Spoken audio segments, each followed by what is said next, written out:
End gold buyers, మీ కష్టాల్లో నమ్మకమైన మీ ఆత్మీయ నేస్తం. ఎంతసేపు అయింది బాబు వచ్చి? పదండి ఇంట్లోకి వెళ్దాం. లేదత్తయ్య, మావయ్యతో కొంచెం మాట్లాడే పనుండి వచ్చాం.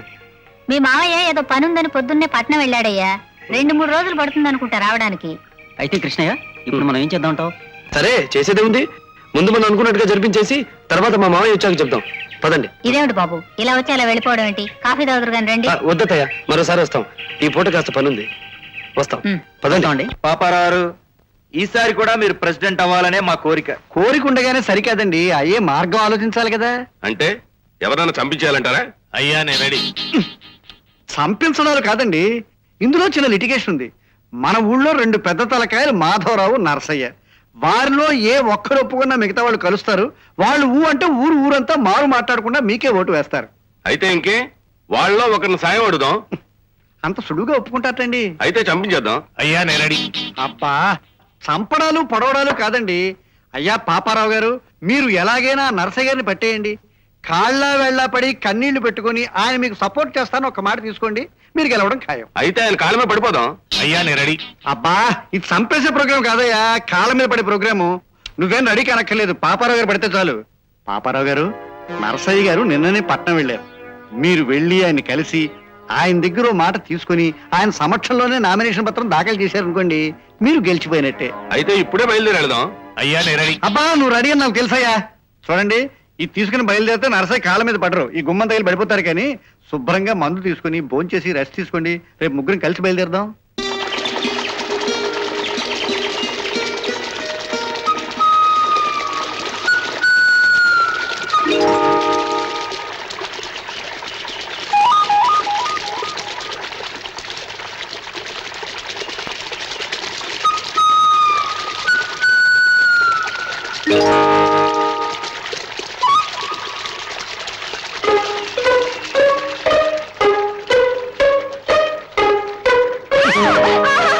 ఏమే రాళ్ళు పెట్టి కొడతావా?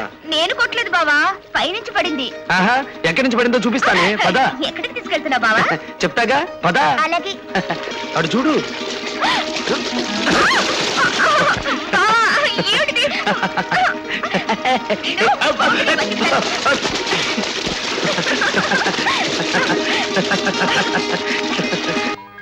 నామినేషన్లు ఏ గారి సరి కాదు మరి, మునపట్లా కాకుండా కాస్త ప్రజల కష్ట సుఖాలు తెలుసుకోవాలి. నీ మంచితనం, నీతి నిజాయితీ వాళ్ళకి తెలియపరచాలి.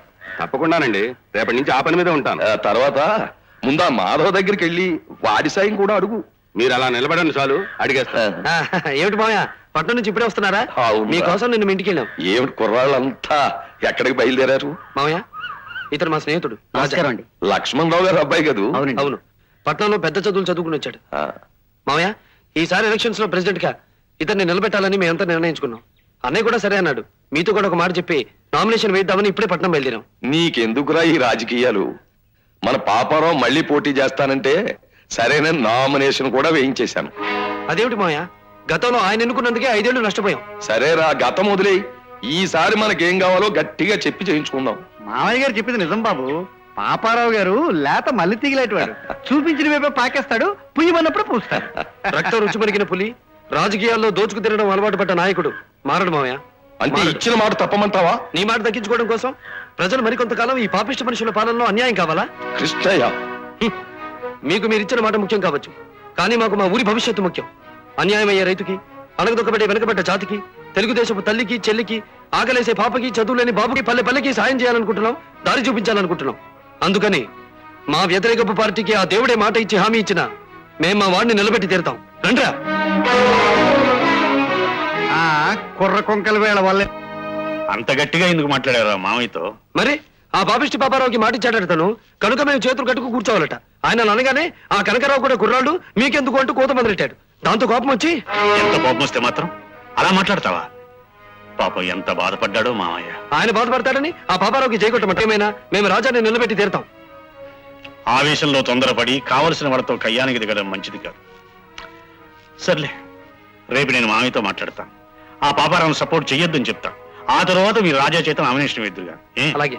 ఊరికి వాడు ఒక్కడే ఉపకారం చేయగలడు అన్నట్టు నలుగురిలోనూ నన్ను తీసేసినట్టు మాట్లాడతాడా? నన్ను మామయ్య, కిష్టయ్య నీకు పరాయవాడు కాదు, నీ చేతుల్లో పెరిగినవాడు. నా చేతుల్లో పెరిగిన వాడు, నా గుండెల మీద ఆడుకున్నవాడు కనుకే వాడు అలా మాట్లాడుతుంటే నేను తట్టుకోలేకపోయాను. నిలబెట్టి చివాట్లు పెట్టాను మామయ్య. నువ్వు వాడి మాటలు మర్చిపో. సరేగాని మామయ్య, రేపు ఎలక్షన్లో పాపారావు నిలబడుతున్నాడు, నేను మద్దతు ఇస్తానని మాట ఇచ్చాను. అర్హత లేని వాడిని అందరం ఎక్కించడం అంత మంచి పని కాదేమో మామయ్య. నేను చెప్పేది అర్థమైంది లేరా? కృష్ణయ్య దూకుడుగా చెప్పిన దాన్నే నువ్వు కాస్త చల్లగా మెల్లిగా చెప్పాలనుకుంటున్నావు. ముందు నా మాట కూడా విను. అసలు ఈ కుర్రాళ్ళు ఎలక్షన్ లో దిగుతారని నాకు తెలియక ముందే పాపారావు పట్నంలో కలిసి నా మద్దతు అడిగాడు. నేను ముందు కాస్త తటపటాయించినా తీరా కాళ్ళు పట్టుకునే సరే కాదనలేక మాట ఇచ్చాను. దగ్గరుండే నామినేషన్ కూడా వేయించొచ్చాను. నిజమేననుకో, కానీ మాధవ, మాట కోసం ప్రాణం ఇచ్చే వంశం అది. శత్రువుకైనా సహాయం చేస్తానని మాట ఇచ్చాక దానికి కట్టుబడి ఉండడం నాకు అలవాటు. ఈవేళ ఈ కుర్రాళ్ళ కోసం నేను మాట తప్పి నా పెద్దరికాన్ని చిన్నబుచ్చుకోను. కనుక అక్కిష్టయ్య వాళ్ళని ఈ ఎలక్షన్ లో తలదొచ్చొద్దని చెప్పు. మామయ్య, అడిగారు కదా, నువ్వు పరాయి వాళ్ళకి మాట ఇచ్చావు. నేను ఆలోచించి పసివాళ్ళకి మాట ఇచ్చాను. నేను నీ మేళనున్నేగా, మాత్రం ఆడిన మాట ఎలా తప్పగలను? వీరభద్రం గారు, కురు పథకం వేశాను. ఏమిటయ్యా? ఏమిటో అది చెప్పు. ముందుగా మామ అల్లుళ్ళ మధ్య తగాదాలు పెంచాలి. అవి ఎలక్షన్ తగాదాల్లా కనిపించేటట్టుగా చెయ్యాలి. అది ఎలాగని? అర్ధరాత్రి మన మనుషుల్ని పంపించి తమ కుప్పల్నే తగలపెట్టిస్తాం. నా కుప్పలు తగలబెట్టిస్తావా? కరణం, నీకేమైనా మతిగాని పోయిందేమిటయ్యా? అమ్మమ్మమ్మమ్మ, మతిపోలేదండి. ఇది మహత్తరమైన పథకం. ఎవరో ఉత్తరం వైపులో కుప్పలు తగలేస్తున్నారు.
అసలు జరిగిన గొడవ ఏమిటో ముందు నువ్వు చెప్పయ్యా వీరభద్రం. ఎలక్షన్స్ లో పాపారావు గారిని సపోర్ట్ చేస్తున్నామని ఈ కుర్రకారంతా కారాలు మిరియాలు భారీ ఎత్తున నూరుతున్నారని మాకు తెలుసు. ఆ కక్షతో రెచ్చిపోయి ఏం చేస్తారోనని పొలంలో కుప్పల దగ్గర మా మనుషులు కాపలా పెట్టాం. మేము అనుమానించినట్టుగానే ఆ కిష్టయ్య గారి పాలేరు గోవిందం గాడు కాగడాతో కుప్పలు తగలపెట్టాలని తయారయ్యాడు. మా వాళ్ళు అడ్డుపడ్డారు. వాళ్ళని సావగొట్టాడు, కుప్పలకి నిప్పు పెట్టాడు. అబద్ధం బాబు, అబద్ధం. పొలంలో కుప్పల్ని ఎవరో తగలబెడుతున్నారని నాకు కబురంతగానే. ఎవడు చెప్పాడ్రా నీకు కబురు? ఎవరంటే కంగారులో ఆ మడిసినే సరిగ్గా చూడలేదు బాబు. ఆహా, ఎవడో తెలియని మనిషి పని కట్టుకొచ్చి నీకు కబురు చెప్పాడంట. అప్పుడు నువ్వు పొలంలోకి వస్తే మా వాళ్లే మా కుప్పలు తగలబెడుతున్నారంటావు. నువ్వేమో ఆపద్బాంధవుల్లో వచ్చి మా వాళ్ళని కొట్టి మా కుప్పలే రక్షించానంటావు. అబద్ధం చెప్పినా కాస్త నమ్మేటట్టు ఉండాలిరా. ఎవడో ఆకాశరామన్ నీకు చెప్పాడనడం, నువ్వేమో భూలోక భీమన్లాగా బయలుదేరటం. ఎవడరా నమ్మే దొంగ వెధవా? ఎవరు నమ్మినా నమ్మకపోయినా గోవిందు చెప్పేది నిజం. నేను పొలంలోకి వెళ్ళేటప్పటికి కుప్పలు తగులుపెట్టే వాళ్ళు అడ్డుపడి గోవిందయ్యతో పోట్లాడుతున్నారు. అది నా కళ్ళారా చూశాను. అది సరే, వాళ్ళ కుప్పల్ని వాళ్లే పెట్టుకునే కర్మ వాళ్ళకేం పట్టింది అని. అది వాళ్ళ కర్మ కాదు, కావాలని ఒక పథకంతో వాడు చేసిన పని అని నువ్వు చెప్పేస్తే పెద్దలం మేము నమ్మేయాలా? గోవిందు ఎలాంటి వాడో ఊళ్ళో అందరికీ తెలుసు. ఎవరికి కష్టం వచ్చినా నష్టం వచ్చినా తనకే వచ్చినట్టు భావించే మనిషి. అలాంటి వాడు అన్యాయంగా కుప్పలు తగలబెట్టాడంటే అంటే నరసయ్య గారు ఎలక్షన్ లో మాకు ఎక్స్పర్ట్ కనుక తప్పు మాదని ఉప్పు మీదని తీర్పు చెప్పచ్చేమోగా. కృష్ణయ్య, న్యాయం ఆ వాళ్ళు పరాయి వాళ్ళు అని నేను ఎప్పుడూ ఆలోచించలేదు. అయితే అదే విధంగా మా అన్నయ్య కూడా ఏనాడు తప్పుడు తీర్పు చెప్పలేదని మీ వాళ్ళకి చెప్పండి. ఇలాగే నీ వాళ్ళు నా వాళ్ళు అని తేడాలు వచ్చాయంటే ఈ రచ్చబండ దగ్గర న్యాయం చచ్చిపోయినట్టే. ధర్మన తాత, ఇన్నేళ్లుగా ఇక్కడ కూర్చుని తీర్పులు ఇచ్చిన మమ్మల్ని ఏనాడు ఏ ఒక్కరూ వేలెత్తి చూపించలేదు. అలా చూపించే అవకాశం ఈనాడు ప్రతి వాళ్ళకి వచ్చింది. కనుక న్యాయం చెప్పే అర్హత ఇక మాకు లేదనిపిస్తుంది. బాబు మాధవ, ఏమిటయ్యా మాటలు? న్యాయం చెప్పేవాడికి నీవాడు నావాడు అనే దృష్టి ఏర్పడిందనే అనుమానం వచ్చినప్పుడు న్యాయంగా తీర్పు చెప్పలేడు. ఒకవేళ చెప్పినా ప్రజలు హర్షించరు. అంచేత ఈ వేళ నుంచి ఈ రచ్చబండ మీద కూర్చుని తీర్పు చెప్పే హక్కు అధికారం నాకు లేవు. ధర్మయ్య తాత, పెద్దలు మీరే ఈ తగాదా పరిష్కరించండి. బావా, ఎన్నికలపై మొదలైన ఈ గొడవలు ఏ విపరీతానికి దారితీస్తాయో. భయం ఎందుకు లలిత? అది కాదు బావా, ఎవరి కారణంగానో నాన్న మీరు 2 పార్టీలుగా మారిపోయారు. నిన్న రచ్చబండ వ్యవహారం జరిగినప్పటి నుంచి నాన్న మరింత గంభీరంగా ఉంటున్నాడు. ముందు ముందు పరిస్థితి ఎలా ఉంటుందోనని భయమేస్తోంది. లలిత, ఈ గొడవలు ఈ పంతాలు అన్నీ కూడా క్షణికమే, ఎంతో కాలం ఉండవు. రేపు ఎలక్షన్లు అయిపోయాక మళ్ళీ మామయ్య మేము మామూలుగానే మాట్లాడుకుంటాం, మామూలుగానే కలిసిపోతాం. అనవసరంగా వీటి గురించి నీవు దిగులు పడుకో. మన పాపారావు మీకేం కొత్త కాదు, పాత ప్రెసిడెంటే. ఈసారి కూడా మీరు ఓట్లు వేస్తే గ్రామానికి సేవతాడు, మర్చిపోకండి. వస్తాను.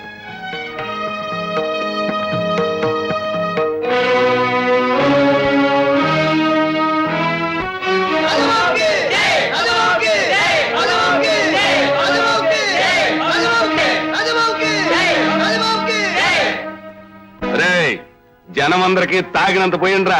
10 కాలాల పాటు చల్లగా ఉండాలి. మేము చల్లగా ఉండాలి, వేడిగా ఉండాలని కబుర్లు చెప్పి సారా తాగేసి వెళ్ళిపోతే కుదరదు. మీ ఓట్లన్నీ మా పాపారావుకే వెయ్యాలి. గుణవంతు, ఈ కరపత్రాలు తీసుకెళ్లి అందరికి పంచిపెట్టు. నువ్వు పోస్టులు తీసుకెళ్లి మొత్తం గోడలు కండించి వెళ్ళు. చాలా ఘోరం జరిగిపోయింది. పాపారా పార్టీ వాళ్ళు గూడెలో మనుషులకి ఓట్ల కోసం సారా పోయించారు. అది కల్పిస్తారనుకుంటాను. చాలా మంది ప్రాణాలు పోయాయి.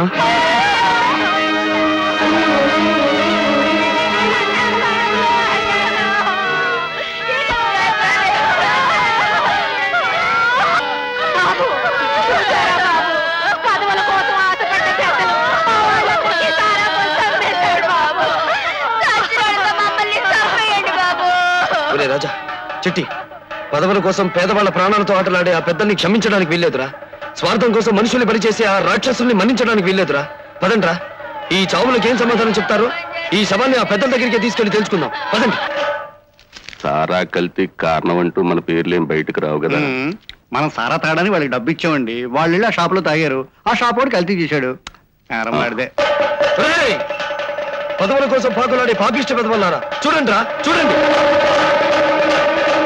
నాయకులై దేశాన్ని దోచుకు తినాలని మీరు చేసే పాపానికి సాక్ష్యాలుగా ఉన్న ఈ పేరుగుల్ని చూడండి. కల్తీ సారా పోసి ఓట్లు ముష్టెత్తాలనుకునే మీ తాపత్రయానికి ఆవుతైన ఆ దీనుల్ని చూడండిరా. ఎందుకయ్యా అరుపులు?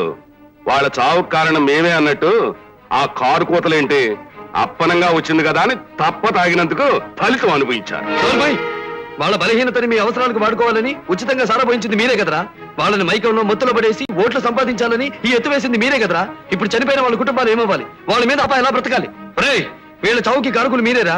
కనుక వీళ్ళ కుటుంబ బరువు బాధ్యతలు మీవేరా, మీవే. చచ్చిన వాళ్ళ కుటుంబాలన్నింటినీ ఎత్తిన పెట్టుకోవాల్సిన కర్మ మాకేం లేదయ్యా. కావాలంటే ఆ శవాల్ని తగలేయడానికి ఖర్చు మేము ఇస్తామా? చచ్చిన శవాల్ని పీకు తినే రాబందుల్లాంటి రాజకీయ నాయకులకి ఈ దేశంలో చోటు లేదురా. ఆ శవాలతో పాటే మిమ్మల్ని కలిపి తగలబెట్టి తీరాలరా. అనవసరంగా మా మీద కాలు దువ్వావంటే ఆ బండిలోకి నువ్వు చేరిపోతావురా. రేయ్, మా కిష్టయ్య చేరతారో నువ్వు నీ తొత్తులే చేరతారో తేల్చుకున్నారా? ఎరా రౌడీల్ని వెంటేసుకొచ్చి గూండాయిజానికి దిగావా? కాదు, హంతకులు నేరస్తులు నీ నేరం జరిగితే వాళ్ళని నిలదీసి న్యాయం తేల్చుకోవడానికి వచ్చాను. ఏమిట్రా నువ్వు అనేది?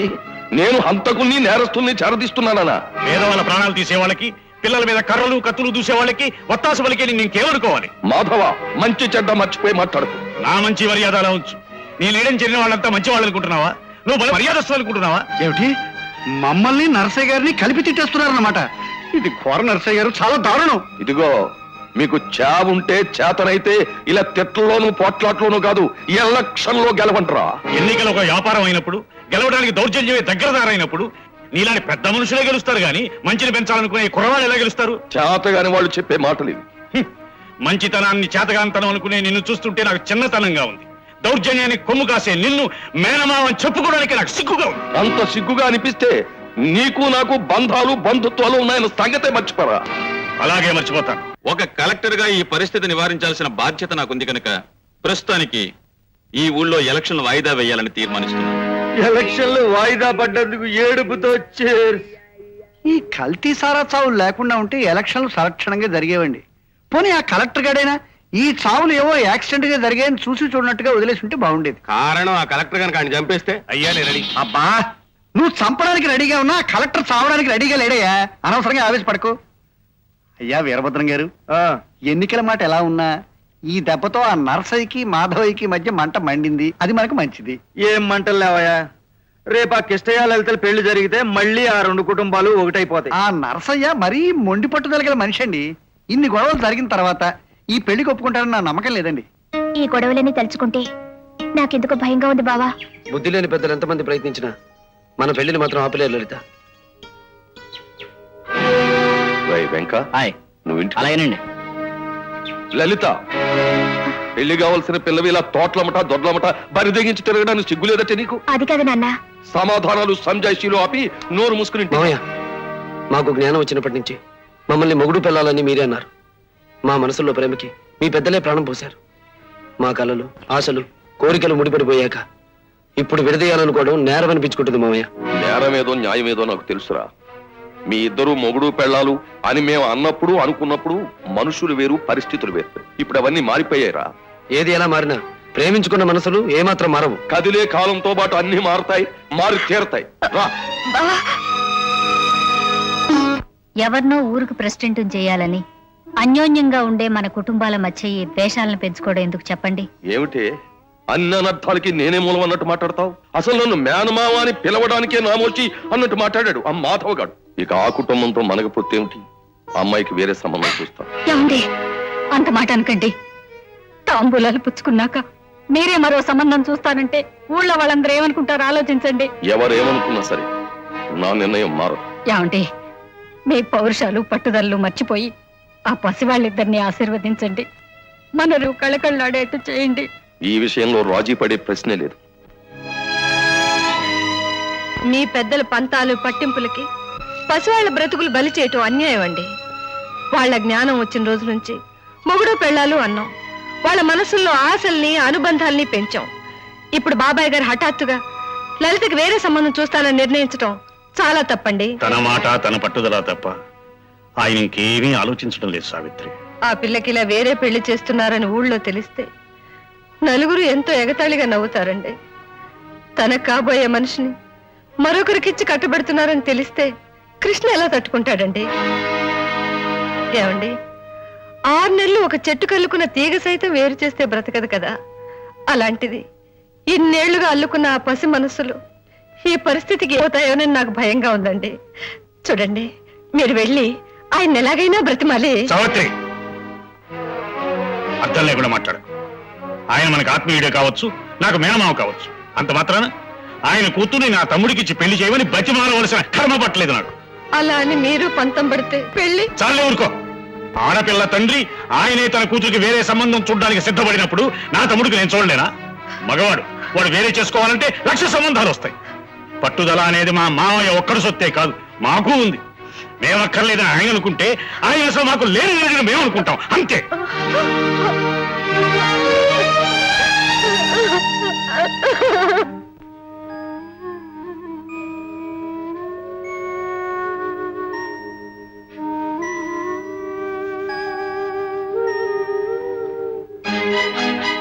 అయ్యా వీరభద్రం అభిప్రాయం మీ అమ్మాయిని తన ఇంటి కోడలిగా చేసుకోవాలని.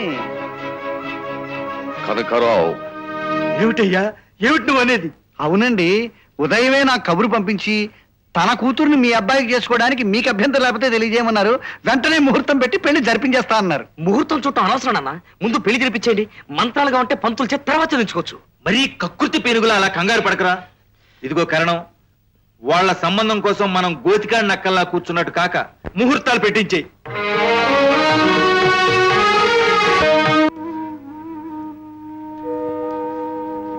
అమ్మా లలిత, లేమ్మా, లేచి తలంటి పోసుకో. రామ్మా.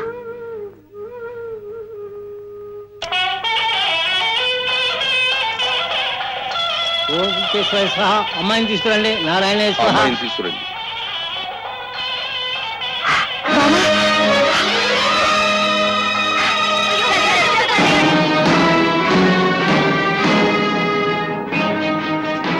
పట్టుకోండి రా, ఆ కిష్టిగాడిని పట్టుకోండి. ఆఖరికి దౌర్జన్యానికి కూడా సిద్ధమయ్యారన్నమాట. పెళ్లి పందిట్లోకి వచ్చి నా కూతుర్ని ఎత్తుకుపోతాడా? ఆ దగ్గరికి వెళ్ళి తేల్చుకుందాం పదండి. ఉమ్, మాధవా, ఒరేయ్ మాధవ, ఎక్కడ రాకిష్టిగాడు? పెళ్లి కూతురుగా ఉన్న నా కూతుర్ని పీటల మీద వచ్చిన దొంగ వేదం ఎక్కడ? ఏంటి మావయ్య నువ్వు అనేది? ఏమి తెలియనట్టు మాట్లాడుకురా. నీకు తెలియకుండానే వాడు ఇంత ఘోరాన్ని తెగిస్తాడా? వాడు 10 మందిలో వచ్చి నా కూతుర్ని ఎత్తుకుపోయాడ్రా. మావయ్య ఇంకా ఎందుకు వచ్చిన చుట్టరికాలయ్యా? బిడ్డకి లక్షణంగా పెళ్లి తలపెడితే కన్ను కుట్టి నువ్వు నీ తమ్ముడు కుట్ర పని ఇంత దారుణాన్ని తలపెడతారా? నోటికి వచ్చినట్టు మాట్లాడకండి. ఇష్టం ఏం చేశాడో నిజంగా నాకేం తెలియదు. ఇన్నేళ్లు నువ్వు పెంచిన తమ్ముడు దొంగ అయ్యాడో, రౌడీ అయ్యాడో, దౌర్భాగ్యుడయ్యాడో నీకు తెలీదు. తమ్ముడికి బుద్ధి చెప్పి కాస్త అదుపులో పెట్టుకోలేవు. పీటల మీద పెళ్లి కూతురు లేపుకొచ్చిన తమ్ముడికి అన్నం చెప్పుకోవడం నీ సిగ్గులేదయ్యా?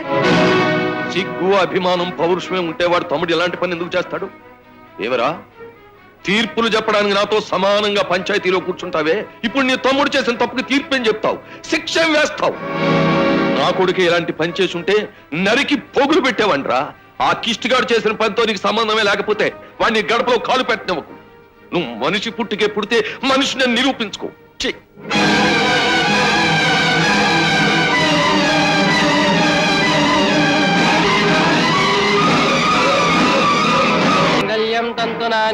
మమ జీవన హేతునా రే కృష్ణయ్య, పెళ్లి మంటపంలోంచి నా కూతుర్ని ఎత్తుకొచ్చేస్తావా? ఎంత ధైర్యం రా నీకు? ఈ నరసయ్య పరువు ప్రతిష్టలతో చెలగాడు వాడతావా? కావాలంటే నీ మీద కేసు పెట్టి జైలుకి పంపించగలను. లలిత, పద వెళ్దాం. మామయ్య, పెళ్ళైన ఆడపిల్ల ఉండవలసింది కన్నవాడితో కాదు, కట్టుకున్న వాడితో. గౌరమై, దౌర్భాగ్యుడా, పెద్దవాళ్ళ అనుమతి లేకుండా, ముహూర్తం మంచి చెడ్డ చూడకుండా నువ్వు కట్టేసిన ఆ తాడు ముక్క అదొక తాళి కాదు, ఇది జరిగింది ఒక పెళ్లి కాదు. ఆ తాడు తెంపి నీ మొహాను విసిరి నా కూతుర్ని తీసుకెళ్తాడ్రా. ఆగండినా, పెళ్లి వల్ల ముడిపడేది ఈ తాళిబొట్టు మాత్రమే కాదు, 2 జీవితాలు శాశ్వతంగా ముడిపడతాయి. దీన్ని మీరు తెంచేయచ్చు, కానీ కలిసిన మా బ్రతుకుల్ని మీరు విడదీయలేరు. లలిత, ఏమిటి నువ్వు అనేది? ఈ దౌర్భాగ్యుడితో, ఈ దొంగ వెధవతో? నాన్న, నా భర్తను అవమానిస్తే నేను సహించలేను. మంటపం నుంచి నిన్ను ఎత్తుకొచ్చి మన మర్యాద మంట కలిపిన వాడు నీ భర్త.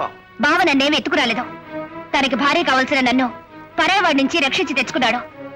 నా ఇష్టంతోనే దేవుడు సాక్షిగా నన్ను పెళ్లి చేసుకున్నాడు.